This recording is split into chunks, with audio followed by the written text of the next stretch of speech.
Alors, je vais faire une chose extrêmement paresseuse, qu'on me pardonnera parce que je reviens de New York, donc je suis dans une confusion mentale due au jet lag total.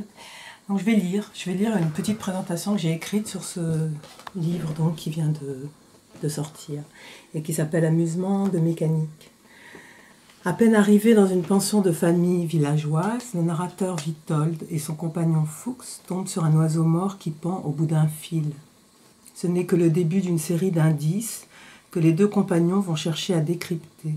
Cosmos, ce magnifique pseudo-roman policier de Witold Gombrowicz, qui se décrit là comme un déchiffreur de nature morte, sert de prétexte à ce livre, Amusement de mécanique qui tourne autour, et plus précisément autour de ce tableau qui se peint, se compose et se décompose au fur et à mesure du récit.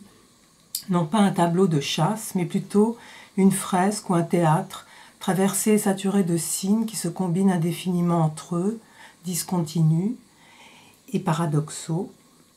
La même tâche sans fin à laquelle les deux détectives en herbe se confrontent, un réseau mouvant aux multiples connexions qu'ils parcourent en tous sens, furieusement et de façon obsessionnelle.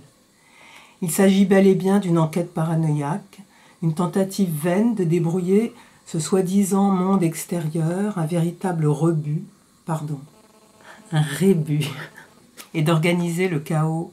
C'est l'impossible récit de ce qui fait et défait la réalité, l'impossible récit d'un secret qui le restera, l'intrigue n'étant qu'un prétexte, ou à peu près. Mais c'est avant tout une enquête pour l'œil, avec toutes les questions que cela pose. Que voit-on et comment? D'où voit-on? De quel point de vue? Ne voit-on que ce que l'on regarde, etc. Aucun regard, ni interprétation définitive, pas de monde hors de l'observateur.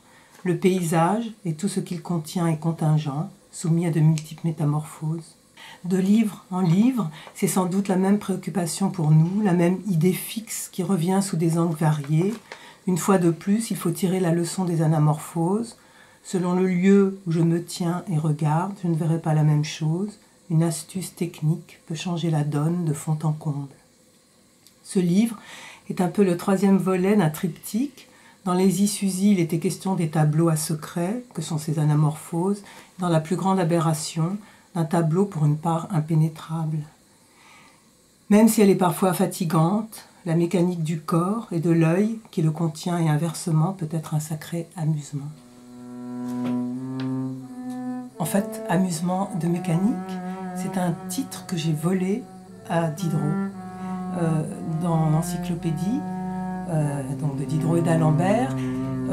Il y a une série de 6 planches qui portent le nom d'Amusement de mécanique. 6 planches absolument magnifiques.